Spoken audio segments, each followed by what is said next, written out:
Kita pada tajuk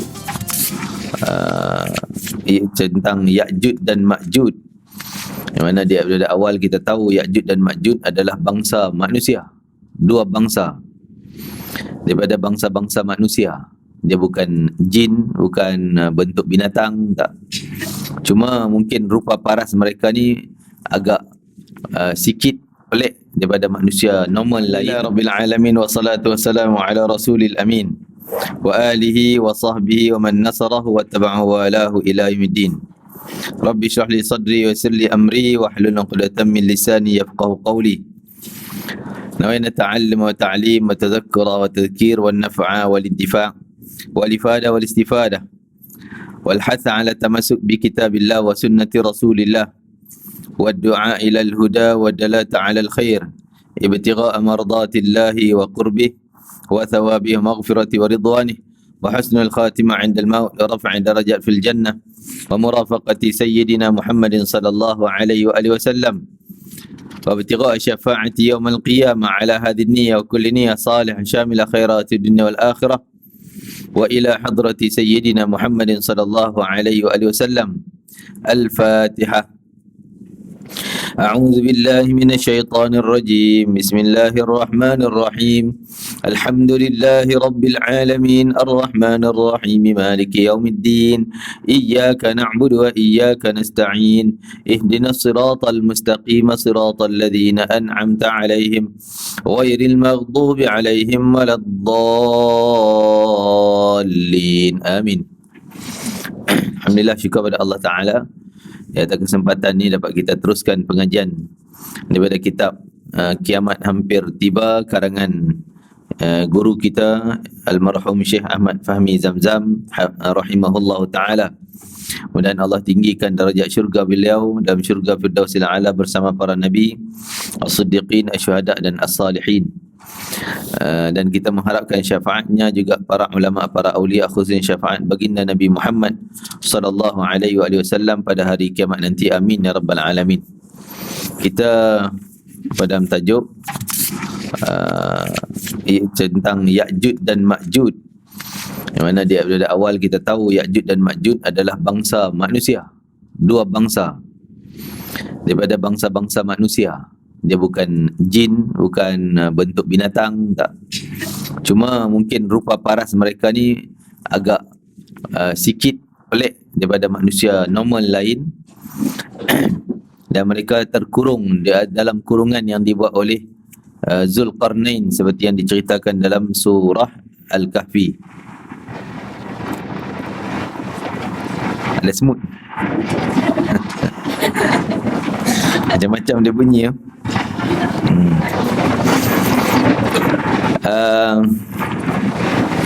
Tak tahu tak mana bunyi. Macam mana? Bunyi kat speaker. Halo. Okey tu.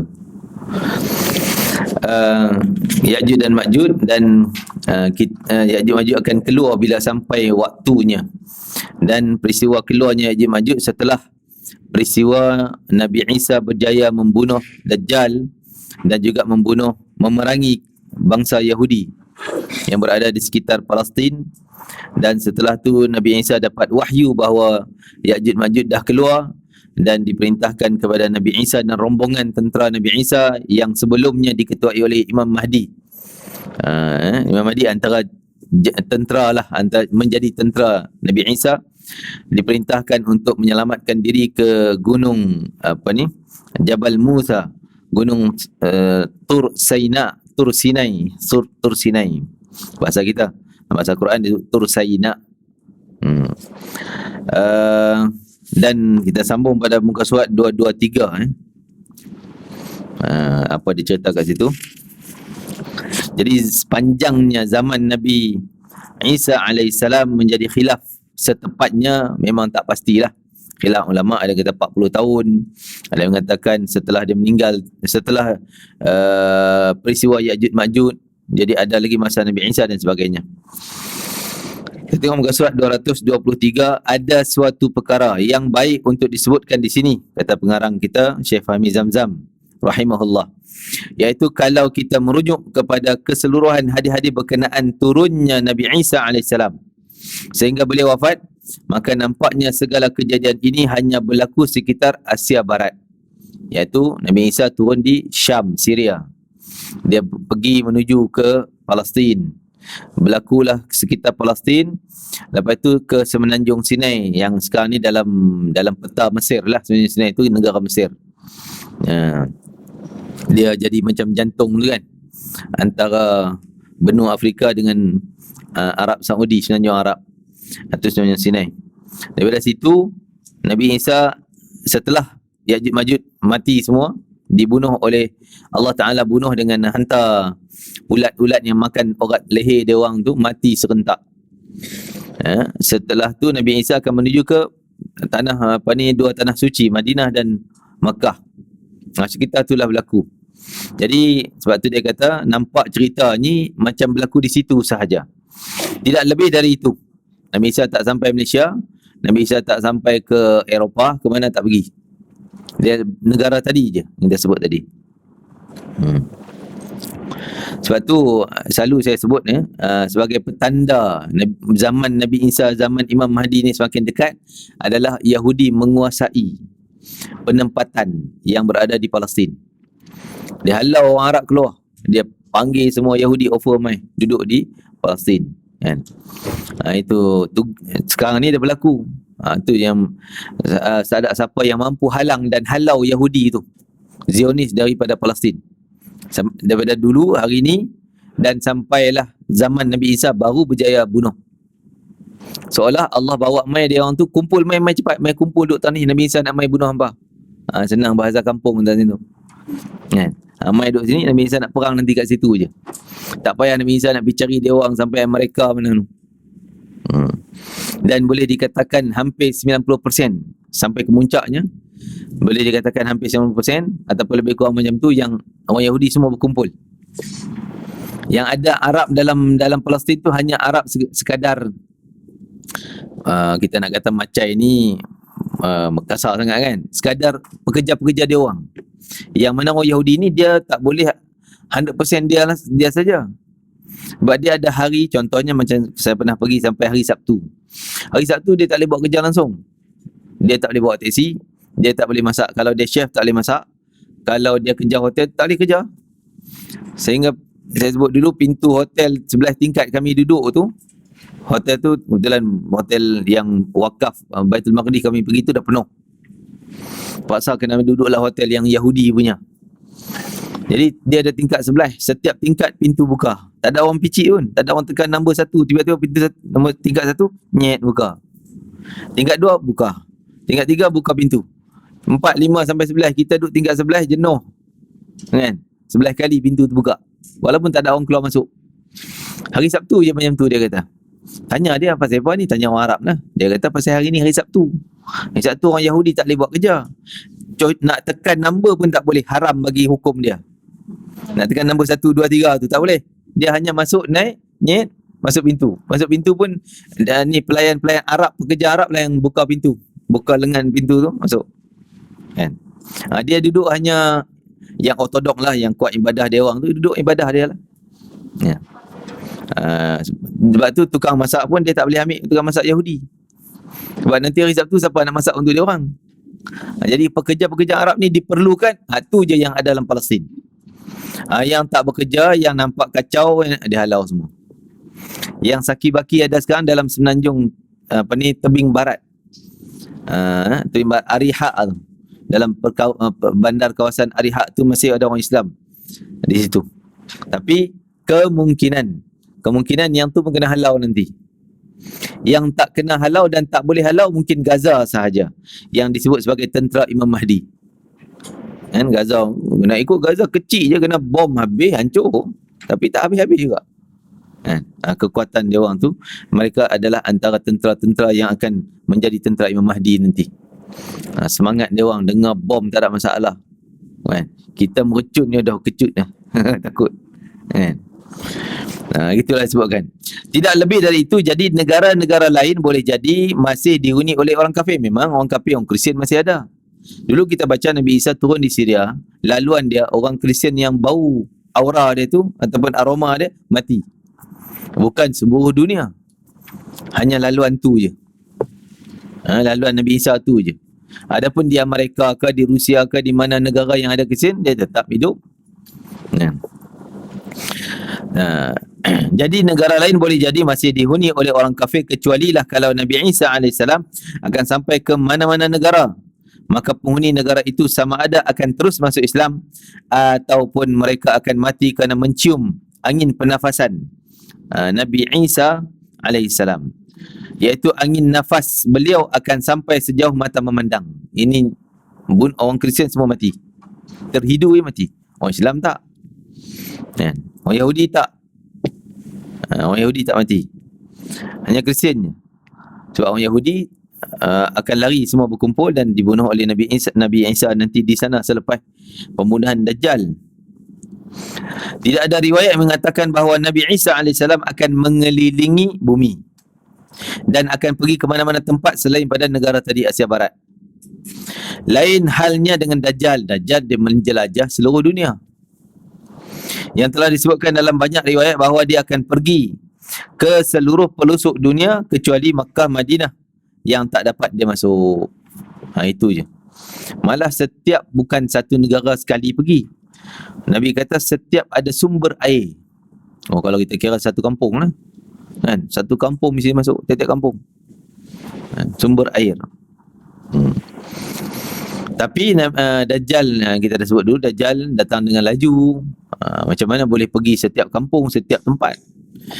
Dia mungkin tak pergi ke dalam kampung yang kecil, tapi jentera-jentera dia, syaitan yang menyerupai dia. Dulu kita payah nak cerita syaitan menyerupai orang dah mati, mai ke rumah. Sekarang kan dah ada teknologi AI tu, kan? Dia boleh rakam badan saya, dia bubuh kat perempuan ni, bubuh letak saya pakai jubah serban untuk main bola tengah padang. Orang tengok video, apa ustaz main bola dengan jubah dengan serban? Padahal dia ambil gambar saya sini, dia pergi letak saya di padang, ganti siapa pemain bola tu, letak saya di situ. Tu teknologi AI sekarang, kan? Dan nampak macam teknologi ni seolah jentera Dajjal nanti yang akan melicinkan misi Dajjal. Itu tak pelik. Sekarang ni kita boleh fikirlah, sebab benda teknologi dah ada. Syaitan akan datang menyerupai family kita yang dah meninggal dunia, yang kita sayang sangat. Mak kita ke ayah kita ke, ataupun family, suami isteri yang dah meninggal, anak ke, datang setiap rumah. Rupa yang nampak rupa orang tu, tapi bukan badan yang sebenar. Tu teknologi sekarang. Sebab tu hikmahnya Islam ni ialah, contohnya saksi zina mesti dengan mata, tak boleh video. Dulu kita petikai, kenapa kenapa video tak boleh jadi saksi? Kena mata juga kena jadi saksi, nampak dengan mata. Kalau dekat rakaman video tak boleh percaya.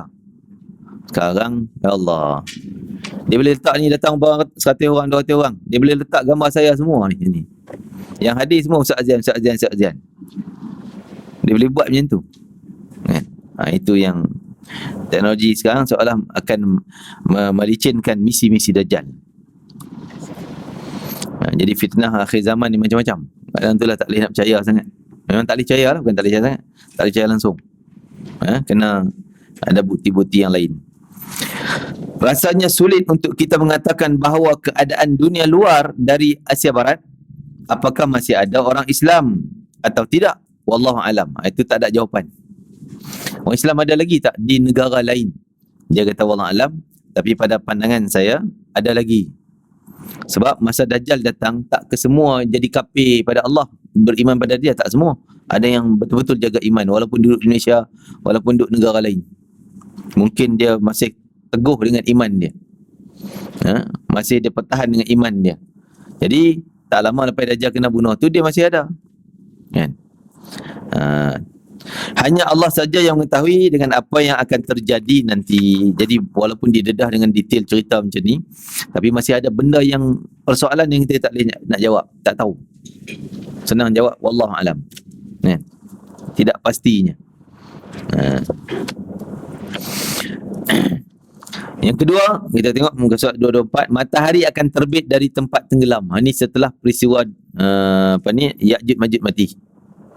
Semua bunuh, Nabi Isa dah berjaya keluar dan Nabi Isa menjalani kehidupan setelah Ya'juj Ma'juj. Kehidupan dia kehidupan agama. Zaman itulah zaman aman, damai, makmur dan terhindar daripada segala permusuhan. Walaupun ada negara orang kafir, tapi orang kafir pun tak, kerana berkatnya permintaan Nabi Isa, orang kafir pun merasai dia keberkatan, tak bergaduh, tak bertengkar, tak bermusuh, aman waktu tu. Zaman tu yang khilaf ulama 40 tahun ke 7 tahun 9 tahun ke kan? Lama mana tu kan? Sebagian mengatakan itulah tadi 7, 9 sehingga 40 tahun. Ada kaul-kaul tadi ni.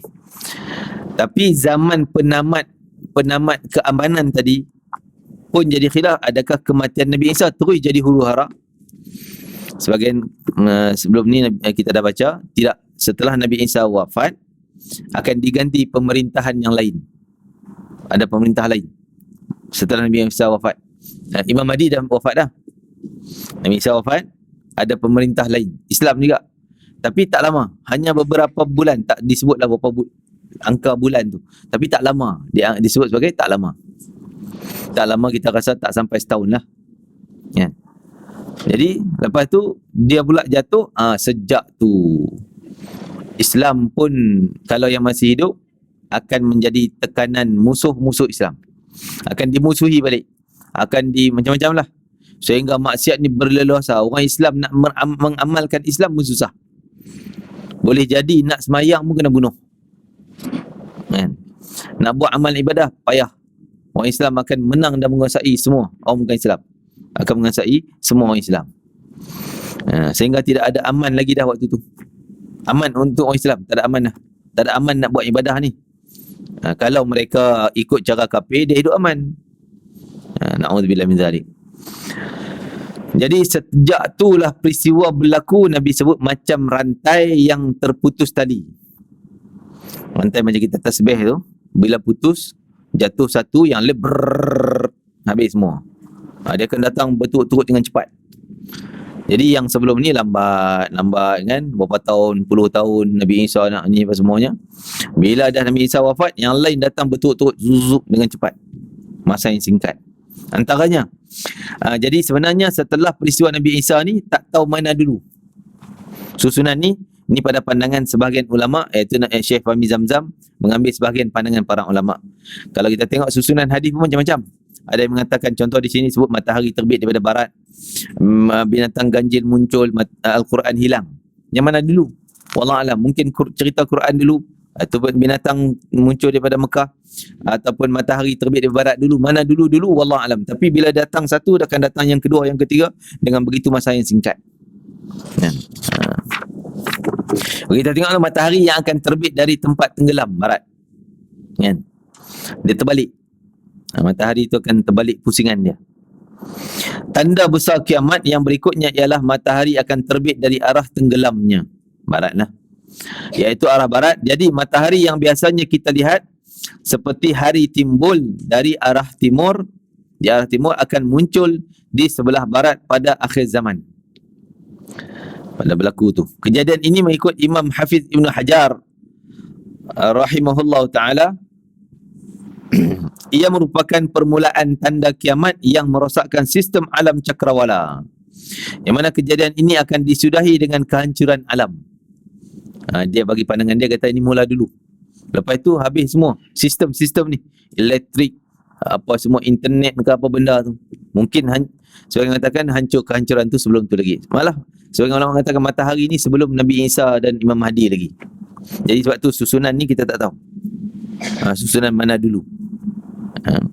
Ada yang mengatakan cerita matahari terbit daripada barat ni cerita sebelum Imam Mahdi, tapi itu disanggah lah, kerana itu pandangan yang lemah. Dia mengatakan Imam Mahdi ikut susunan tadi. Imam Mahdi, Dajjal, Nabi Isa turun, perang, Ya'juj Ma'juj, dan sampailah tamat Nabi Isa wafat, baru berlaku peristiwa yang lain. Dia kata cerita matahari dulu. Jadi sistem alam cakrawala yang mana kejadian ini akan disudahi dengan kehancuran alam, iaitu kiamat. Kan? Jadi banyak lagi peristiwa kita sebut, salah satunya orang mukmin, orang Islam mati. Itu salah satu peristiwa. Satu peristiwa yang akan berlaku ni. Orang mukmin sekali hidup angin. Angin tu angin bukan taufan, bukan ribut. Angin yang sedap lah kalau kita duduk dalam aircon ni kan, semua sedap je. Angin datang semua orang rasa nyaman, tapi kena orang beriman hidup mati terus. Sampai satu masanya nanti. Kenapa macam tu? Ada sebab. Okey, kita tengok tadi. Tidak disebutkan berapa lama dan berapa kali peristiwa ini akan berlaku. Oh, mungkin jadi 2 kali. Mungkin jadi lebih. Matahari naik dari barat ni. Tak disebut dengan tempat. Jadi kita duk faham, saya selama ni pun duk faham macam sekali sehari je berlaku. Kan? Tapi mungkin boleh jadi berkali juga. Tetapi apa yang disebutkan hanyalah tertutupnya pintu taubat bermula pada hari itu. Itu memang hadis jelas. Nabi sebut Allah terima taubat selama mana belum 2 benda. Sebelum sampai 2 benda ni. Yang pertama, ghargharah ma lam yugharghir. Ghargharah ni kalau orang napas nak mati tu, dia napas kasar bunyi gitu. Kan? Tu maksudnya roh dah sampai kengkung dah. Yang tu dia, aku nak taubat, tak boleh pakai dah. Aku nak masuk Islam, tak terima dah. Dan kalau dia buat arahan harta, harta ni aku nak wakaf, tak boleh pakai dah. Kan? Sebab waktu tu harta yang ada ni bukan milik dia dah berpindah jadi milik pewaris. Walaupun dia tak habis nyawa lagi, ghargharah dah ambil kira. Yang pertama. Yang kedua, sebelum pintu taubat ditutup, iaitu sebelum matahari terbit daripada barat. Bila dah mula tu, habis. Allah tak terima kalau belum taubat baru nak taubat. Tak, dosa tu tak kekal. Kalau belum Islam baru nak masuk Islam, tak diterima. Islam dia syahadah lah macam mana pun, tak terima dah. Kecuali orang yang kekal memang dalam dah bertaubat daripada dosa, dia kekal amal ibadah, tetaplah amalan dia diterima. Kan? Jadi siapa saja yang dahulunya belum beriman, kemudian pada hari itu baru hendak beriman, maka imannya sudah tidak diterima lagi. Kenapa tak diterima? Yang pertama, yang ghargharah tadi ni, kerana dia dah nampak dia ke mana depan tu. Lepas mati dia ke mana? Nampak neraka baru nak taubat, tak boleh lah. Taubat ni atas dasar iman. Iman percaya walaupun tak nampak, mata dia tak nampak lagi apa berlaku, tak nampak azab, telinga tak dengar azab, tak rasa lagi, tapi saya dah beriman, saya takut dengan Allah Ta'ala, bertaubat, baru Allah terima. Itu betul-betul beriman pada Allah. Ni tak beriman pada api, dah nampak api baru nak bertaubat, tak jadi. Tak boleh, tak diterima dah. Kalau dalam kes matahari ni, waktu tu dah nampak, dan sebahagian dikatakan orang yang kafir, orang munafik, orang Islam yang 50-50 sekejap tak pegang sungguh pada Islam ni, bila nampak tanda ni semua nak syahadah. Jadi syahadah dia orang, Islam dia orang, taubat dia orang bukan kerana iman pada Allah, kerana nampak benda pelik, ya Allah, kan? Sebab tu kita ni bila nak berzikir, kerana apa? Kerana takut nampak alam pelik ni, nampak ribut taufan, datang tsunami baru nak kumpul kat masjid. Tak sama pahalanya dengan orang yang tak ada apa-apa tapi dia beriman, dia beramal. Sebab apa dia beramal? Beramal betul-betul dia yakin Quran, dia yakin dengan janji Allah dan Rasul. Tak payah tengok tanda alam ni. Ni tak nampak berlaku macam tu baru nak pergi berzikir, baru nak bertaubat. Kan? Jadi tak sama. Jadi berimannya mereka waktu ni, nak bertaubatnya mereka waktu ni bukan kerana Allah, tapi kerana takut alam ni. Alam dah matahari naik macam tu dah takut dah. Jadi imannya tak sahih, imannya tak sah, tak diterima. Dan siapa yang belum bertaubat daripada dosanya lalu pada hari itu baru hendak bertaubat, maka taubatnya juga tidak akan diterima. Lepas tu kita nak buat apa, jangan tunggu berlaku-berlaku baru nak percaya, kan? Nak keluar zakat, tengok orang tak bayar zakat, kena azab, accident macam ni, baru dia nak bayar zakat. Jadi kualiti zakat dia tu pahalanya tak sama lagi dah.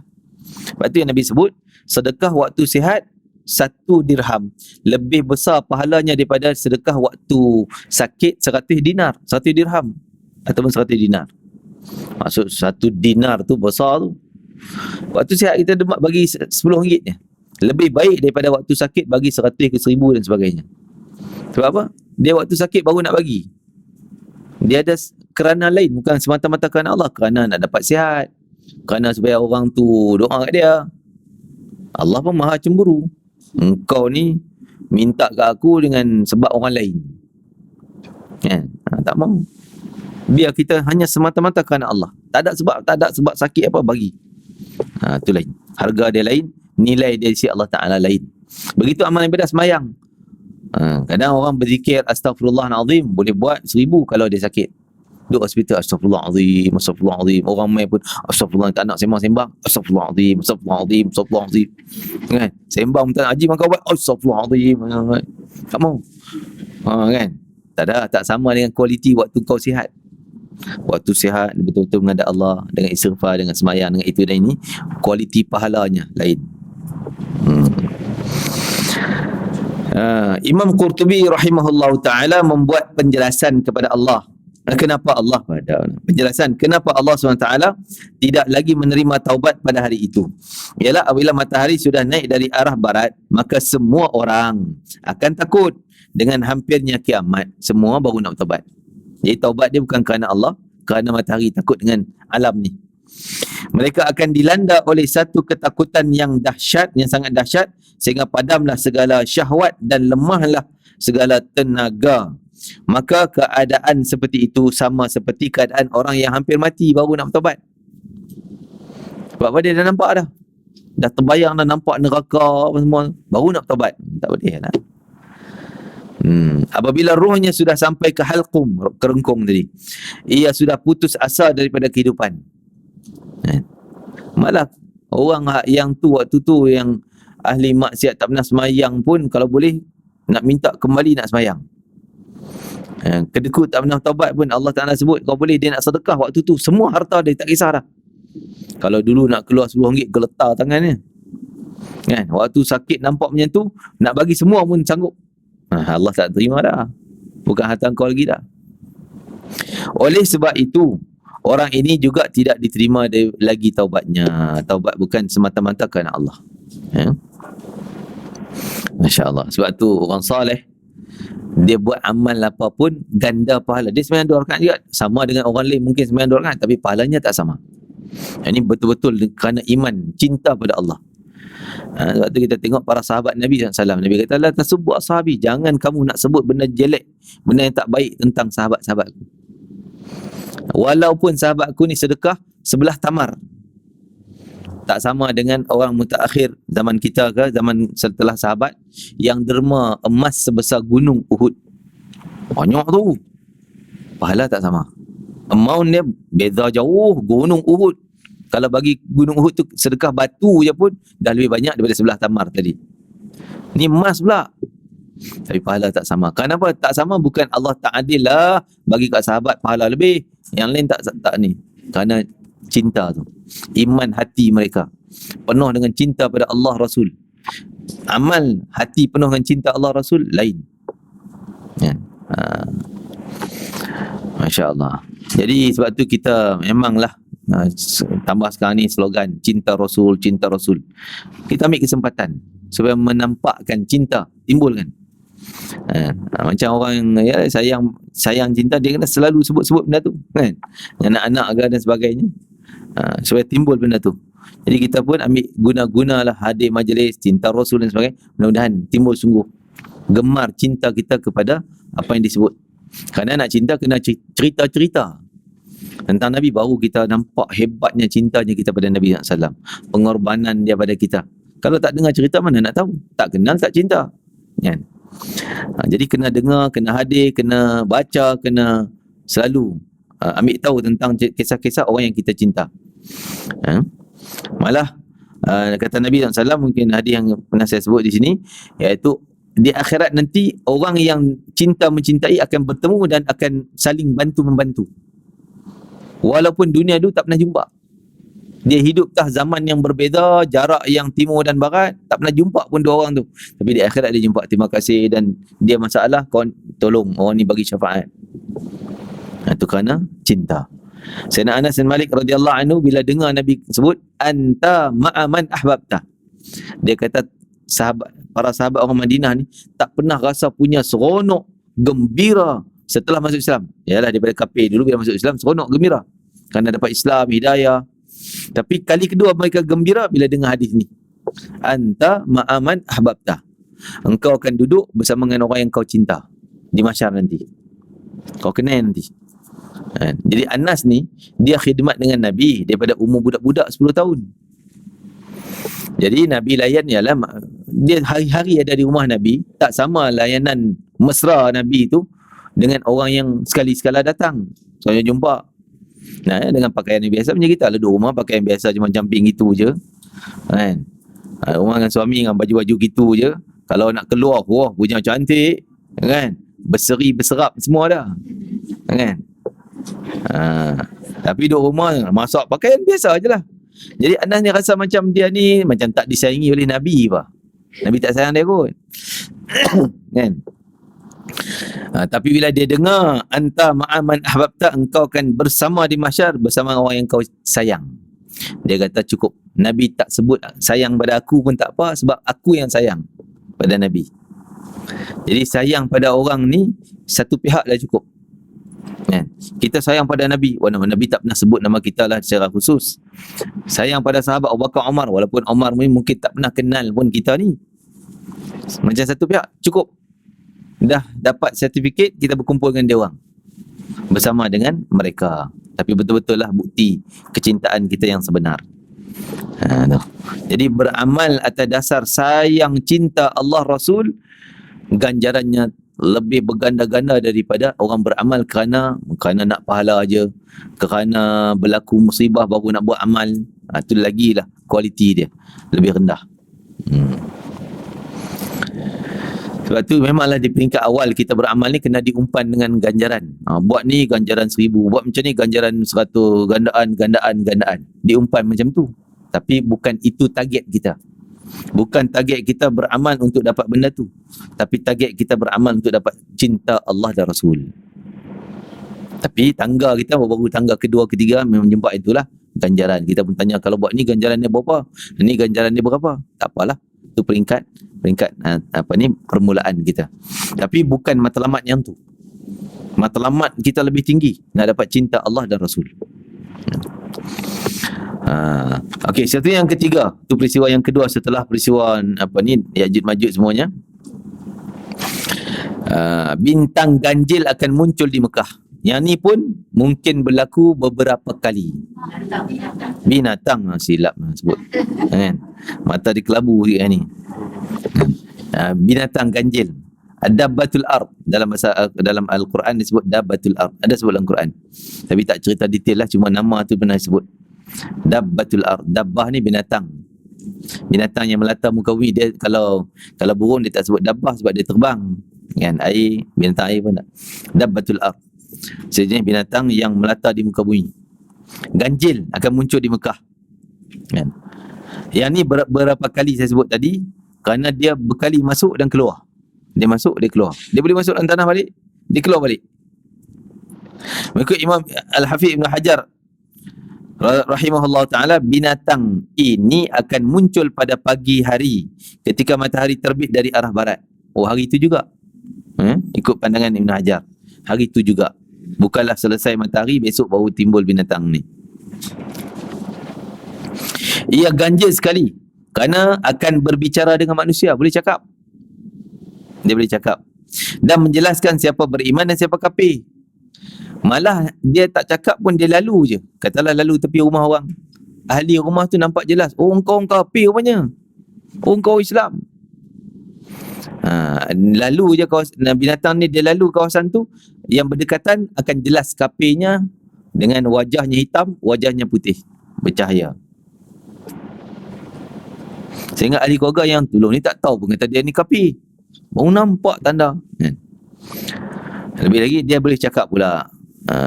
Tukallimuhum annan nasa kanu bi ayatina la yuqinun, dalam surah Al-Furqan Allah Ta'ala cerita tentang binatang ni. Dia pula kempen suruh orang percaya pada Quran kan. Kanu bi ayatina la yuqinun. Dan menjelaskan siapa yang beriman dan siapa kafir sebagai kesempurnaan dari tertutupnya pintu taubat. Lalu binatang ini memberi tanda cap keimanan dan kekafiran pada hidung orang yang ia temui. Nampak tanda, kan? Tak tahu dia cop macam mana, tahu lah.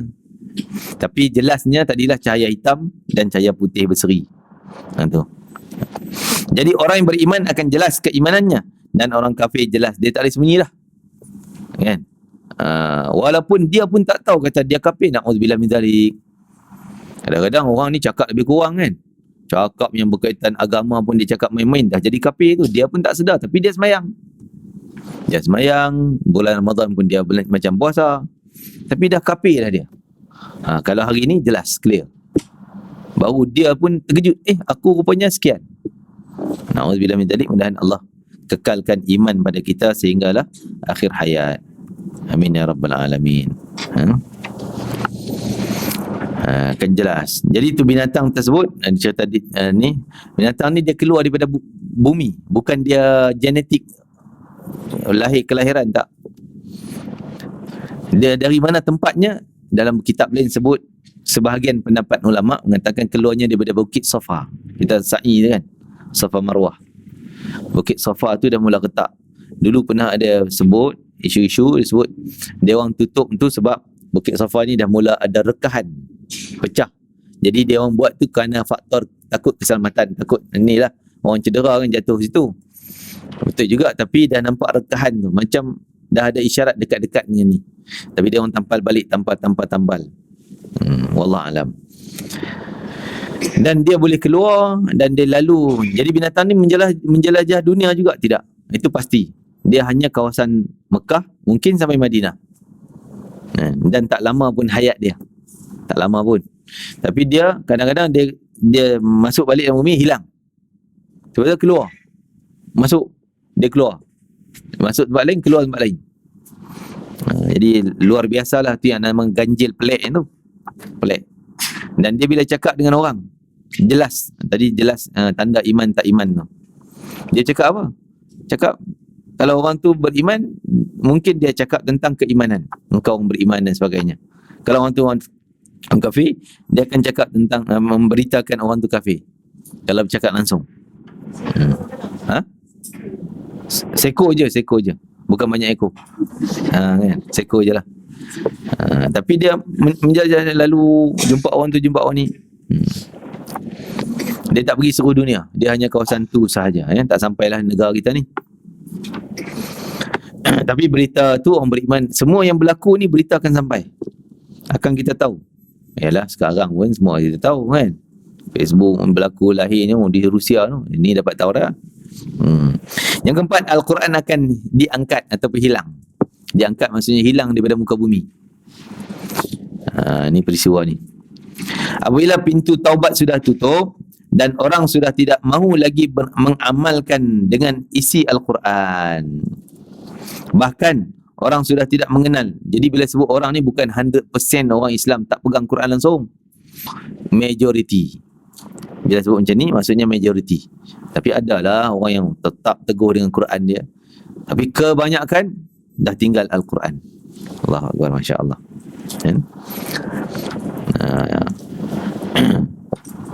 Tapi sekarang ni dah diangkat. Sekarang dah diangkat sebab orang lebih banyak tengok phone, kan, tengok Facebook, media sosial. Quran dah kurang. Angkat tapi tulisan tu masih ada lah. Amalannya dah kurangnya. Tapi pada zaman ni bukan itu, hilang tulisan. Hafalan pun akan hilang nanti. Sudah tidak mahu lagi mengamalkan dengan isi Al-Quran. Bahkan orang sudah tidak mengenal apa-apa kewajiban. Jadi mungkin jarak dengan binatang tadi agak jauh jugalah. Bukanlah hari ni besok jadi. Sebab nampaknya orang mula dah tinggal. Dalam masa singkat, orang tak peduli pada Quran. Yang semayang pun tinggal semayang. Apa amalan Islam pun dia tinggalkan. Kecuali golongan minoriti yang sikit yang tetap pegang teguh pada iman.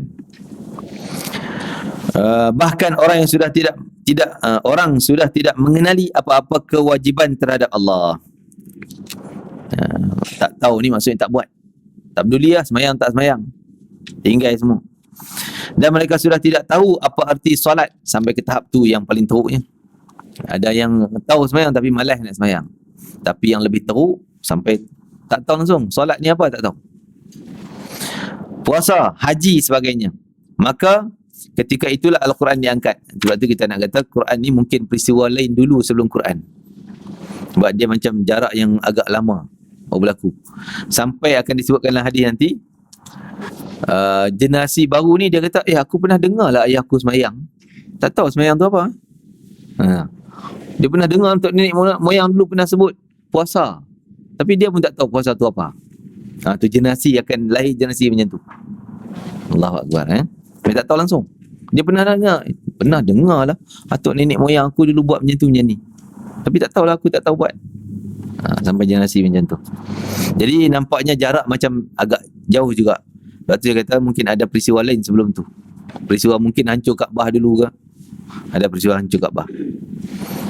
Jadi ini hadis daripada Hudzaifah bin Al-Yaman radhiyallahu anhu qala Rasulullah sallallahu alaihi wasallam yadrusul Islam kama yadrusu washyul thawbi hatta la yudra ma siyamun wala salatun wala nusukun wala sadaqatun wala yusra ala kitabillahi fi lailatin fala yabqa fil ardi minhu ayah wa tabqa tawaifun minan nasi Al-Syekhul Kabir wal-Ajuzu yaqulu adrakna aba'ana ala hadhil kalimah al-ayah al-hadis. Daripada Hudzaifah berkata Rasulullah SAW bersabda, Islam akan luntur seperti lunturnya corak warna-warni pakaian. Makin pudar. Islam makin pudar. Kita nampak orang makin amal Islam sekarang. Pada zahir nampak rupa Islam. Tapi pada penghayatan Islam mana yang tak nampak pun penambahan. Mungkin nampak dari sudut pakaian zahir, tapi penghayatannya, akhlaknya, imannya makin lemah. Alhamdulillah min zalik. Dan apabila ia telah lama, sebab tu kita kata ramai orang yang buat apa nak zikir-zikir banyak-banyak. Kita ada sembahyang apa semua. Mungkin sembahyang dia sekadar nak promosikan, nak expose, nak cerita orang. Sebab tu nampak macam ramai sembahyang, tapi kualiti di sisi Allah Ta'ala mungkin tak ada. Sembahyang tapi tak tahu ilmu, puasa tapi tak tahu hukum hakam, jadi kualitinya tak sama, mungkin tak diterima pun oleh Allah Ta'ala. Na'udzubillah min zalik. Seperti lunturnya corak warna-warni pakaian apabila ia telah lama dipakai, sehingga sampai suatu masa nanti orang yang sudah tidak mengerti apa yang dimaksudkan dengan puasa, dan apa yang dimaksudkan dengan solat, dan apa yang dimaksudkan dengan nusuk haji, ibadah haji pun dia tak tahu.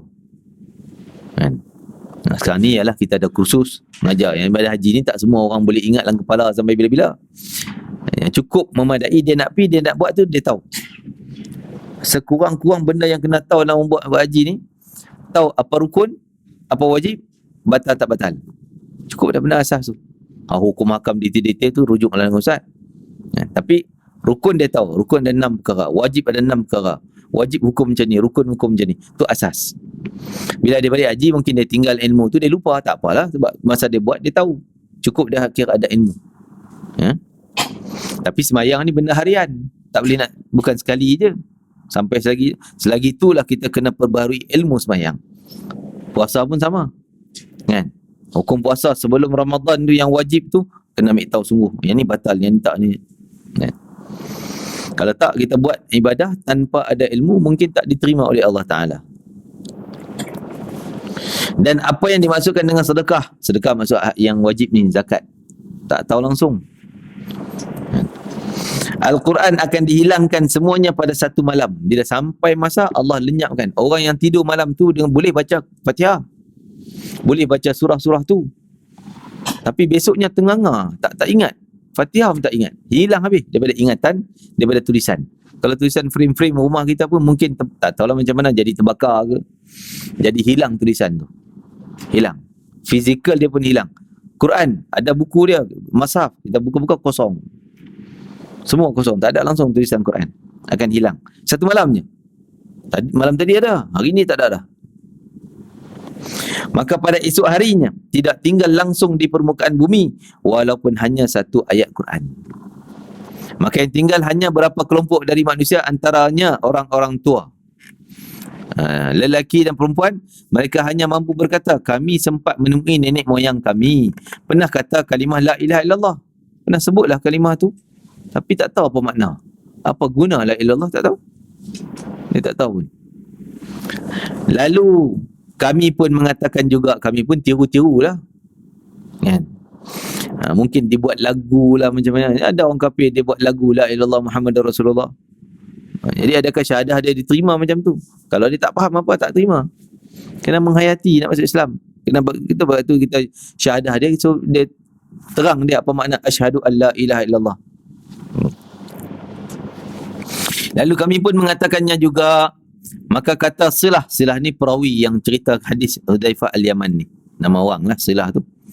Apa yang dapat dibuat oleh kalimah bila Hudzaifah cerita hadis Nabi tu, kalau dia tanya, kalau gitu orang yang cakap la ilaha illallah tapi dia tak faham, ada guna tak la ilaha illallah dia? Kan, guna tak dia ucap la ilaha illallah? Dia tak faham pun.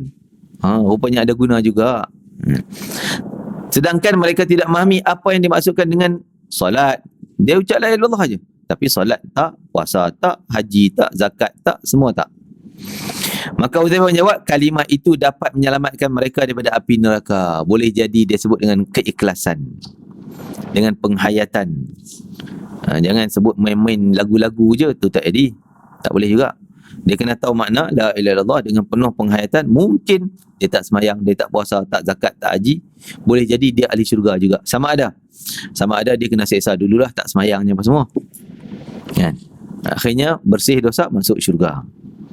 Ataupun Allah ampun, dengan rahmatnya engkau sebut juga Allah, Allah selamatkan. Sepertilah ayat Quran Allah Ta'ala sebut surah Al-Hijr juzuk 14, awal juzuk 14. Rubama yawaddul ladhina kafaru law kanu muslimin. Orang kafir kata, alangkah baiknya kalau kami dulu pun cakap yang tu, la ilaha illallah tu.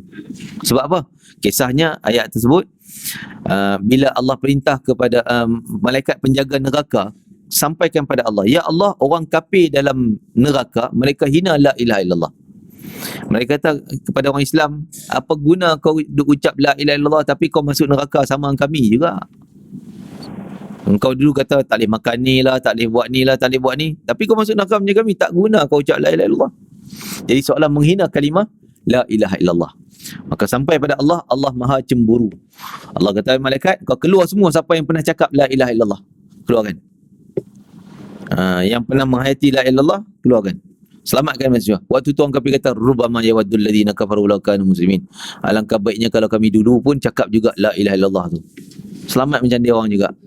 Dan kami pun tak cakap, tak ucap benda tu, akhirnya mereka kekal dalam azab. Wal'iyadzubillah. Jadi kalau tak buat lagu tak faham apa benda tu, tak jadi, tak boleh. Dia kena bagi memahami makna tersebut dengan penghayatan kalimah tersebut. Walaupun amalan lain tak buat, berpeluanglah, boleh jadi dia akhirnya ke syurga juga. Kalimah itu dapat menyelamatkan mereka daripada api neraka. Hudzaifah mengatakan jawapan itu 3 kali. Riwayat Ibnu Majah. Daripada hadis tadi dapat difahami bahawa kefahaman umat tentang Islam akan diluputkan dan Al-Quran juga akan diangkat. Orang dah tak berminat nak mengaji, nak belajar hukum hakam tentang ibadah-ibadah ni. Jadi cuba kita tengok kalau buat majlis kan, majlis zikir, salawat, penuh orang. Tapi kalau majlis kitab, ngaji kitab, mula-mula ramai ya, perasmian, penuh dewan. Lepas seminggu, lepas sebulan, kursi pula penuh dewan. Kursi penuh, orang tak ada kan? Tapi lain semangat orang Masjid Falah ni. Saya tengok, makin ramai ni, berkat orang yang orang yang menyusun ni kan. Kita sebutlah sikit nama Haji Salwa belakang dan semua tim dia, dan semua berkat semuanya. Ajak kawan, ajak tu. Jadi berkat tempat ni, orang makin minat, makin ramai, hati makin lunak untuk datang majlis ilmu. Masya-Allah. Daripada hadis tadi dapatlah difahami bahawa kefahaman umat Islam tentang ni makin luput, makin hilang, makin pudar. Itu saya kata tadi, banyak orang sembahyang tapi ilmu sembahyang tak ada. Orang tak tahu pun sembahyang tu apa, tiru-tiru. Dia tak dapat nak beza pun mana rukun dalam sembahyang, tak rukun yang ataupun yang batalkan. Tak tahu pun, sunat pun dia tak tahu. Fatihah apa hukum? Entahlah, orang suruh baca, kita baca. Tak tahu pun nak sebut rukun ke apa sebenarnya. Ini tanda ilmu sembahyangnya masih dalam keadaan mungkin Allah tak terima kalau itu kekal selama-lama. Daripada dulu dia tak tahu. Maksud dia tak pernah tambah ilmu. Jadi kita dalam amal ni kena belajar tentang macam kita ada fiqh ibadah, fiqh sembahyang, fiqh puasa dan sebagainya. Orang hanya mampu mengucap kalimah la ilaha illallah dan tidak memahami makna tuntutan kalimah itu. Walau bagaimanapun Allah SWT dengan belas kasihannya masih menghargai keimanan mereka dan akan masukkan mereka ke dalam syurga. Akhirnya, jadi sama ada kena azab dulu ataupun terus dengan rahmat Allah Maha Pengampun. Yang penting dia ada pengenalan ucap asyhadu an la ilaha ataupun kalimah la ilaha illallah. Diterima, kalau di sisi Allah diterima, maka dia ada peluang selamat ke syurganya. Kan? Okey, ada soalan bang? Sebelum kita baca peristiwa akan datang, Kaabah akan diroboh. Bukan dia roboh sini, ada orang yang mengetuk hancurkan Kaabah. Nabi siap sebut orang tu badan fizikal dia macam mana yang main roboh tu. Bukan seorang. Main dengan bawa tukul-tukul pergi ketuk dinding Kaabah hancurkan. Bagi rata rapat. Kan? Orang Afrika yang sifatnya macam ni, rambut dia botak kan, betih dia halus, kecil kan, tu siap Nabi sebut tu. Orang Habasyah dia sebut. Kan, kita baca satu hadis ni lah, satu tajuk ni pendek daripada Abdullah bin Amr bin Al-As radhiyallahu anhu. Dia berkata Rasulullah SAW sabda, Kaabah akan dihancurkan oleh orang Habasyah, orang Ethiopia, Negro, yang bergelar Dzul Suwaiqatain. Apa dia Suwaiqatain? Istilah sebut betih dia halus tu, betih tak ada perut, betih tulangnya kan. Macam tu sekali Nabi cerita detail. Orang yang kedua betihnya kecil. Dan mereka akan mengambil segala perhiasan. Dia hancur, dia yang boleh ambil bata-bata, batu-batu, benda dalam tu, apa ni, dia punya tabut yang ada dalam tu, peti yang ada dalam Kaabah, dia buat lari habis. Kapet-kapet, kelambu-kelambu semua dia ambil, curi.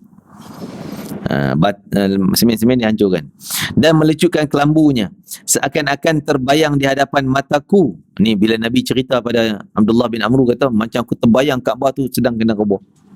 Nabi cerita tu di hadapan mataku keadaan seorang yang botak. Jadi dia gambarkan orang Habasyah tu, dia orang kenal orang Habasyah, betih macam ni, kepala kerinting, rambut dia bukan dia cukup botak, tapi memang rambut kan rapat tu. Bengkok sedikit sendinya, dia orang kaki mengangkang jalan kan. Ia memukul-mukul Kaabah itu dengan besi dan kapak besar. Macam dia terbayang. Abdullah bin Amr kata, Nabi cerita tu, aku macam boleh bayang orang tu datang ketuk. Orangnya macam mana, main ketuk macam mana dan sebagainya. Dia akan bawa Kaabah itu akan dihancurkan ketika tidak ada lagi orang tawaf. Ini mungkin jaraknya juga jauh. Bila binatang keluar, orang dah mula timbul takut nak datang Kaabah. Jadi akhirnya tinggal Kaabah macam tu. Orang tak datang lagi nak tawaf dan umrah dan sebagainya. Ia merupakan, jadi bila kita tengok COVID tu kan, dah tengok Allah, tak ada orang yang tawaf, seorang je jalan, pegawai je, tukang cuci je jalan. Kita dah risau dah ni. Tapi taklah, itu belum berlaku yang roboh Kaabah ni lagi. Ia merupakan saat yang hampir sekali dengan kejadian kiamat. Ini lagi tak jauh. Sebab tu kita tak pasti mana peristiwa yang datang dulu dan kemudian. Tapi yang sudah pasti sampai Dajjal, sampai Ya'juj Ma'juj tu memang susunan dah cantik.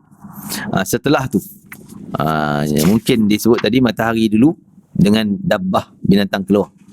Lepas tu Quran diangkat hilang. Lepas tu Kaabah diruntuh, itu tak tahu mana dulu.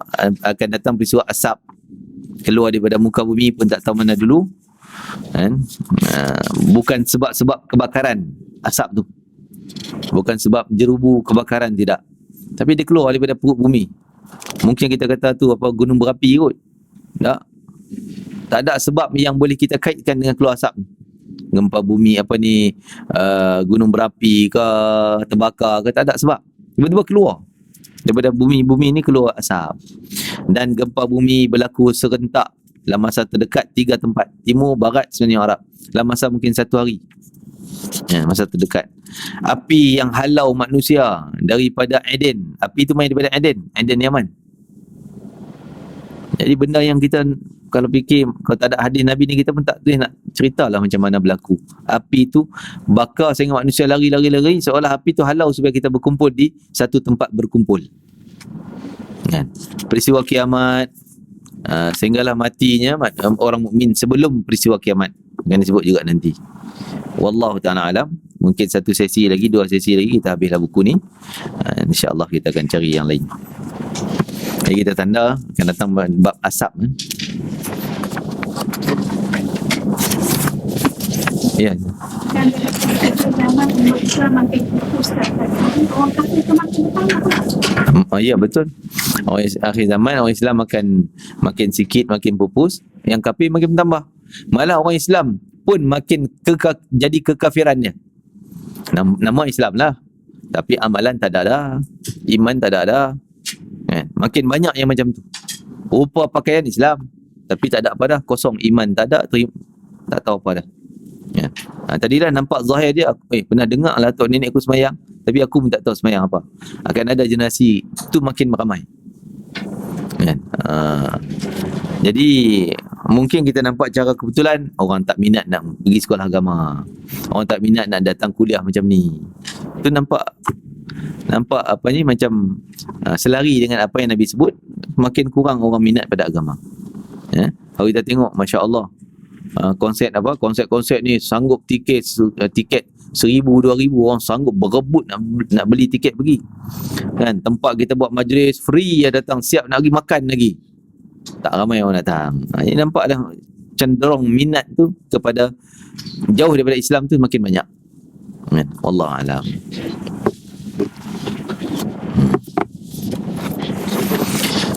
Bismillahirrahmanirrahim. Allah anfa'na ma 'allamtana wa 'allimna ma yanfa'una wa barikana fi Allah barikana fi hadzal yawm barikana fi jam'ina hadza barikana fi qira'atina hadhihi waj'al hujjatan lana la 'alaina waj'al syafi'an lana yawmal qiyamati ya aziz ya ghafar ya akramal akramin ya arhamar rahimin. Allahumma ati anfusana taqwaha wa zakkiha anta khairu man zakkaha anta wali maulaha ya arhamar rahimin. Allahumma tsabbit qulubana minal iman ya akramal akramin. Wa sallallahu ala sayyidina Muhammad wa ala alihi wa sahbihi wasallam. Walhamdulillahirabbil alamin. Taqabbalallahu minkum innakum taqabbal ya karim.